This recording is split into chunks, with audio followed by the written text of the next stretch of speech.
السلام علیکم ناظرین، میں محمد اسلم حسین سیاست کی عالمی خبروں میں آپ سب کا استقبال کرتا ہوں۔ اسرائیلی وزیراعظم بنیامین نتن یاہو نے کہا ہے کہ اگر حماس ہتھیار پھینک دے گا تو جنگ ختم ہو سکتی ہے۔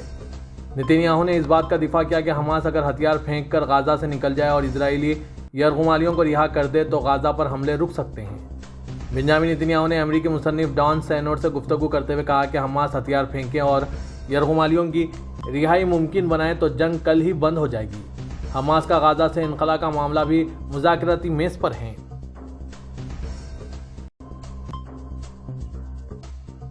مقبوضہ مغربی کنارے میں غیر قانونی یہودی آباد کاروں نے کئی ماہ سے اسرائیلی بمباری کے ساتھ ساتھ فاقہ کشی کے شکار غزہ کی پٹی کو جانے والی امدادی ٹرکوں کو روکا اور اس پر لدا سامان زمین پر پھینک دیا۔ بتایا گیا ہے کہ 7 مئی کو اسرائیلی فورسز کی جانب سے رافح سرحدی چوکی پر قبضے اور بندش کی وجہ سے غزہ میں داخل ہونے والے امدادی ٹرکوں کی تعداد میں شدید کمی واقع ہوئی ہے۔ غزہ میں رہنے والے فلسطینی جو کہ بمباری کی زد میں ہیں اور بھوک کے شکار ہیں، اسرائیلی اس علاقے میں جانے والی امدادی ٹرکوں کو روک رہے ہیں۔ مقامی ذرائع کے مطابق غیر قانونی یہودی آباد کاروں نے غزہ جانے والے امدادی ٹرکوں کو مقبوضہ مغربی کنارے میں ہی روک دے رہے ہیں۔ یہودی آباد کاروں نے ٹرکوں کو روکا اور غزہ جانے کی منصوبہ بندی کیے گئے امدادی سامان کو راستہ میں پھینک کر اسے ضائع کیا جا رہا ہے تاکہ غزہ تک سامان نہ پہنچے اور وہاں کے معصوم شہری بھوک سے مارے جائیں۔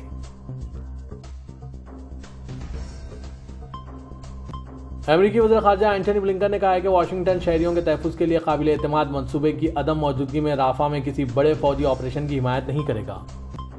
NBC کے ساتھ ایک انٹرویو میں بلنکن نے کہا کہ ہم رافح شہر میں ایک بڑے فوجی آپریشن کے بارے میں فکر مند ہیں کہ اس سے شہریوں کو نقصان پہنچے گا۔ انہوں نے مزید کہا کہ امریکی انتظامیہ اسرائیل کے ساتھ تباہ کن ہتھیاروں کے استعمال کے حوالے سے مسلسل بات کر رہے ہیں۔ ان ہتھیاروں سے رافح شہر جیسے گنجان آباد علاقوں میں وسیع پیمانے پر تباہی پھیل سکتی ہے۔ اس سے قبل اسرائیلی فوج نے کہا ہے کہ امریکی سینیٹ قوم کے کمانڈر جنرل مائکل کوریلا نے اسرائیلی فوجی سربراہ ہیرزی ہیلوی سے فوجی پیش رفت اور دونوں فوجوں کے درمیان ہم آہنگی کو مضبوط بنانے پر تبادلہ خیال کیا۔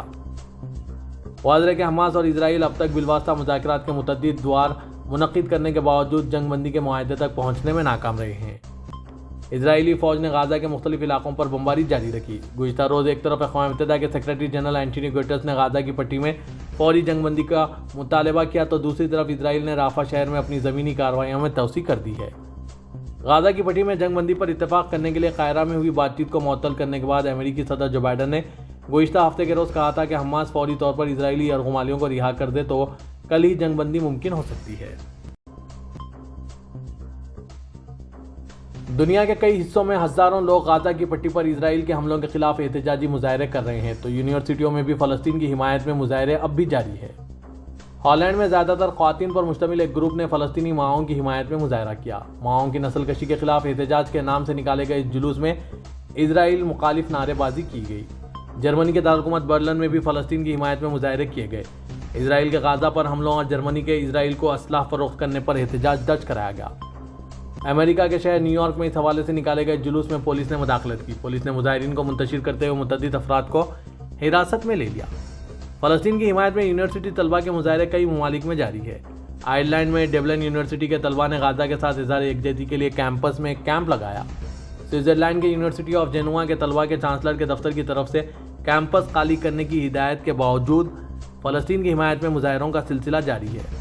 لوزان یونیورسٹی کے طلباء نے بھی ہم سب غزہ کے بچے ہیں کے نعرے کے ساتھ غزہ میں اسرائیلی قتل عام کی طرف توجہ مبذول کرائی۔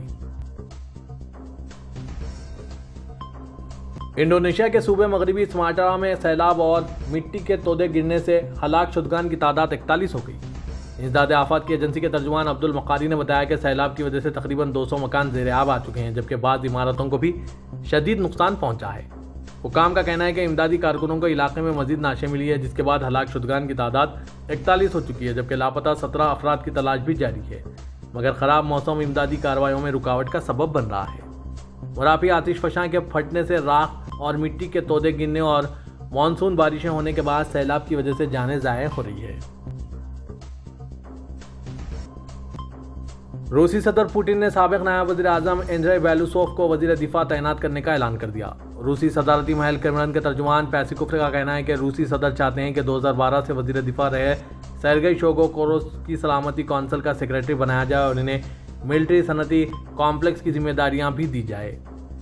ویمٹری پوسیکوف نے کہا ہے کہ ملک کے تجربے کار وزیر خارجہ سرگئی لاروف کو اپنی ملازمت برقرار رکھا جائے گا۔ ترجمان نے صحافیوں کو بتایا کہ یہ تبدیلی اس لیے معنی خیز ہے کیونکہ روس 1980 کی رہائی کے وسط میں سوویت یونین جیسی صورتحال کے قریب پہنچ رہا تھا، جب فوج اور قانون نافذ کرنے والے حکام ریاستی اخراجات کا 7.5% استعمال کر رہے تھے۔ انہوں نے کہا کہ اس تبدیلی کی وجہ سے یہی ہے کہ اس طرح کے اخراجات کو ملک کے مجموعی مفادات کے مطابق یقینی بنانا بہت ضروری ہے، جس کے لیے روسی صدر وزارت دفاع میں معاشی پس منظر کے حامل کیسی سیولن کو لانا چاہتے ہیں۔ بین الاقوامی امدادی تنظیم آکسفام نے کہا ہے کہ اسرائیل کے حملوں نے غزہ میں پانی اور صحت کے اہم ڈھانچے کو تباہ کر دیا اور خبردار کیا ہے کہ رافع پر زمینی حملے سے وبائی امراض کا خطرہ بڑھ جائے گا۔ آکسفام کی جانب سے ایک تحریری بیان میں بتایا گیا کہ 7 اکتوبر 2023 سے غزہ پر اسرائیل کے حملوں سے علاقے میں پانی اور صفائی کے بنیادی ڈھانچے کو کم از کم $210 ملین کا نقصان پہنچا ہے۔ بیان میں خبردار کیا گیا ہے کہ بھیڑ بھاڑ، غذائی قلت اور گرمی نے اسرائیل کے اہم پانی اور صفائی کے بنیادی ڈھانچے کو تباہ کرنے کے علاوہ غزہ کو مہلک وبائی امراض کے دہانے پر پہنچا دیا ہے۔ بیان میں اس بات پر زور دیا گیا ہے کہ رافع پر اسرائیل کے حملوں نے 350,000 سے زائد افراد کو پہلے سے بھری ہوئی پناہ گاہوں اور کیمپوں میں بھاگنے پر مجبور کیا اور نشاندہی کی کہ سرحدی دروازے بند ہونے کی وجہ سے خوراک اور ایندھن ختم ہو رہے ہیں۔ بیان میں کہا گیا کہ غزہ کی پٹی میں آکسفام کے پانی اور صفائی کے اہم منصوبوں میں سے کم از کم 5 کو اسرائیلی حملوں میں شدید نقصان پہنچایا اور وہ تباہ ہو گئے، جو 7 اکتوبر سے جاری ہے۔ یہ بھی بتایا گیا کہ غزہ کی گلیوں میں کچرے کے ڈھیر بن گئے، سیوریج کا پانی ندیوں میں مل گیا، لوگ گندا پانی پینے پر مجبور ہیں اور بچوں کو گٹروں کے ارد گرد تیرتے کیڑے کاٹ رہے ہیں۔ بیان میں اس بات کی نشاندہی کی گئی ہے کہ خطے میں ہیپاٹائٹس اے اور ہیضہ جیسی وبائی بیماریاں پھوٹ سکتی ہیں اور اس بات پر زور دیا گیا کہ یہ بیماریاں بھیڑ والی جگہوں پر مناسب صفائی ستھرائی کے بغیر پھیلتی ہیں اور ہوا کے بڑھتے ہوئے درجہ حرارت سے صحت کے خطرات بڑھ سکتے ہیں۔ سعودی اتھارٹی برائے data and artificial intelligence Makkah route initiative کے لیے ٹیکنیکی اور ڈیجیٹل خدمات فراہم کرنے میں حصہ لے رہی ہے۔ سعودی عرب کی سرکاری نیوز ایجنسی SPA کے مطابق سعودی ویژن 2030 کے اقدامات سے ہم آہنگ عازمین حج کے لیے یہ پروگرام وزارت داخلہ کے تحت جاری ہے۔ روٹ ٹو مکہ عنوان کے تحت سعودی انجینئرز اور تکنیکی ماہرین پاکستان، بنگلہ دیش، مراکش، انڈونیشیا، ملیشیا، ترکی اور آئیوری کوسٹ کے ایئرپورٹ سے عازمین کو سعودی اتھارٹی کے نظام سے مربوط کر رہے ہیں۔ اس تکنیکی نظام کے تحت بارڈر سسٹم، حج سسٹم، عازمین کا رجسٹریشن سسٹم اور بائیو میٹرک رجسٹریشن کے طریقہ کار کو ہموار کرنا ہے۔ یہ نظام ولیعہد شہزادہ محمد بن سلمان کی طرف سے سعودی اتھارٹی برائے ڈیٹا اینڈ آرٹیفیشل انٹیلیجنس کے تحت مختلف خدمات بڑھانے اور ان کے ثمرات زیادہ سے زیادہ کرنے وسیع تعاون کا حصہ ہے۔ مسلم اکثریتی ممالک میں 2019 سے شروع کیے گئے مکہ روٹ انیشیٹو نظام کے تحت عازمین کو روانگی سے قبل ایئرپورٹس پر ویزا، کسٹمز اور ہیلتھ سروس کی تمام ذمہ داریاں مکمل کر دی جاتی ہے۔ یہ تمام خدمات مہیا کرنے کا مقصد مملکت آمد کے بعد ایئرپورٹس پر کئی گھنٹے انتظار کی زحمت سے بچنا ہے۔ یہ عمل الیکٹرانک ویزے کے اجراء اور انفرادی معلومات اکٹھا کرنے کے ساتھ ساتھ شروع ہوتا ہے، جس کے بعد روانگی سے قبل پاسپورٹ کے طریقہ کار کو منظم کیا جاتا ہے۔ ان خدمات کے تحت عازمین کے سامان اور پاسپورٹ پر اسٹیکرز لگائے جاتے ہیں جس پر فلائٹ ڈیٹا اور رہائش کے مقام کی معلومات درج ہوتی ہے۔ ایرانی عازمین حج کا پہلا قافلہ مدینہ منورہ پہنچ گیا ہے، جہاں انہیں تمام سہولتیں فراہم کر کے ریکارڈ وقت میں ان کی رہائش گاہوں تک پہنچا دیا گیا ہے۔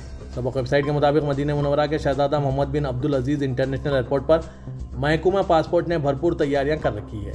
عازمین حج کے آنے والے قافلوں کے سفری معاملات انتہائی تیزی سے انجام دینے کے لیے اضافی عملہ تعینات کر دیا گیا ہے، جبکہ ہر نئی پرواز آنے پر تمام کاؤنٹرز کھول دیے جاتے ہیں۔ عازمین حج کی سہولت کے لیے محکمہ پاسپورٹ نے متعدد زبانوں سے واقف عملہ بھی بھرتی کر رکھا ہے، جو عازمین کو ان کی زبان میں رہنمائی کرتا ہے۔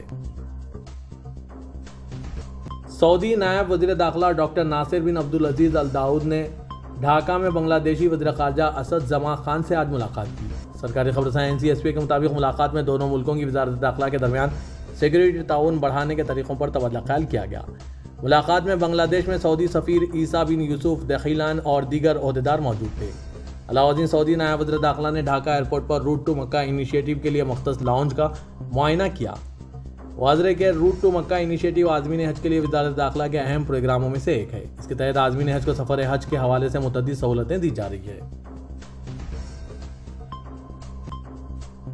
سعودی عرب میں جدہ ہسٹورک ڈسٹرکٹ پروگرام اور کروز سعودی نے اپنے ثقافتی اور تاریخی سالمیت کو برقرار رکھتے ہوئے شہر میں بین الاقوامی کروز زائرین کی تعداد بڑھانے کے لیے مل کر کام کرنے پر اتفاق کیا ہے۔ وزارت ثقافت کے زیر اہتمام 2018 میں قائم ہوا یہ پروگرام تاریخی جدہ کے خطے کے اندر مختلف اقدامات کی نگرانی کرتا ہے، جس کا مقصد اسے ثقافتی مرکز کے طور پر فروغ دینا ہے۔ Cruise Saudi public investment fund کی ملکیت ہے اور کروز سے متعلق خدمات اور انفراسٹرکچر کا انتظام کرتا ہے، بشمول ٹرمینل کی ترقی اور ساحل کی سیر کے آپریشن سے۔ اپنی تخلیق کے بعد سے اس نے 3 لاکھ سے زیادہ کروز مسافروں کا خیر مقدم کیا ہے۔ کویت نیوز ایجنسی نے آج بتایا کہ کویت نے احمد عبداللہ احمد الصباح کی سربراہی میں ایک نئی کابینہ تشکیل دی ہے۔ عماد محمد عبدالعزیز العتیقی، انور علی عبداللہ المظفر اور عبداللہ علی عبداللہ الیحییٰ نے بالترتیب تیل، خزانہ اور خارجہ کے اپنے عہدے برقرار رکھے ہیں۔ شیخ فہد یوسف سعود صبا نے بھی اپنے نائب وزیر اعظم اور وزیر داخلہ اور دفاع کا قلمدان سنبھالا، جیسا کہ وزیر صحت ڈاکٹر احمد عبدالوہاب احمد عمودی نے کیا۔ عبدالرحمن بدال مطیری نے اپنے وزیر اطلاعات و ثقافت کے کردار کو برقرار رکھا، جیسا کہ عادل محمد اردوانی جو وزیر تعلیم اور اعلیٰ تعلیم اور سائنسی تحقیق کے وزیر ہیں۔ نور محمد المشان نے اپنا وزیر تعمیرات عامہ اور وزیر بلدیات کے امور کو برقرار رکھا۔ ترکیہ کا کہنا ہے کہ انتہا پسند اسرائیلی حکومت کی نسل کشی پالیسیاں فلسطینیوں اور اسرائیلیوں دونوں کے لیے خطرہ بن چکی ہے۔ وزارت خارجہ نے اسرائیلی وزیر خارجہ اسرائیل کاٹز کی سوشل میڈیا پوسٹ کے حوالے سے تحریری بیان دیا۔ بیان میں کہا گیا ہے کہ صدر ترکی رجب طیب اردوغان نے فلسطینیوں کے خلاف اسرائیل کی جانب سے کیے جانے والے ناقابل معافی جرائم کی دلیری سے مذمت کی ہے۔ ترکیہ اسرائیل کے قتل عام پالیسیوں کو روکنے کے لیے مسلسل کوششیں کر رہا ہے اور بین الاقوامی برادری سے اسرائیل کو تنہا کرنے کے لیے پرعزم اقدامات اٹھا رہا ہے۔ کچھ اسرائیلی سیاستدانوں کی طرف سے ترکیہ اور صدر اردوغان کو بے بنیاد الزامات کے ساتھ غیر مؤدبانہ طریقے سے نشانہ بنانے کی اصلی وجہ بھی یہی ہے کہ انتہا پسند اسرائیلی حکومت کی نسل کشی کی پالیسیاں اب فلسطینیوں اور اسرائیلیوں دونوں کے لیے خطرہ بن چکی ہے۔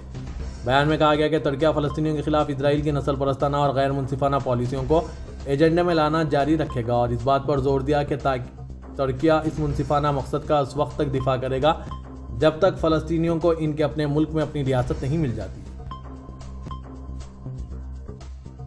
پاکستان کے وزیر اعظم شہباز شریف نے پاکستان مسلم لیگ نواز کی صدارت سے استعفیٰ دے دیا۔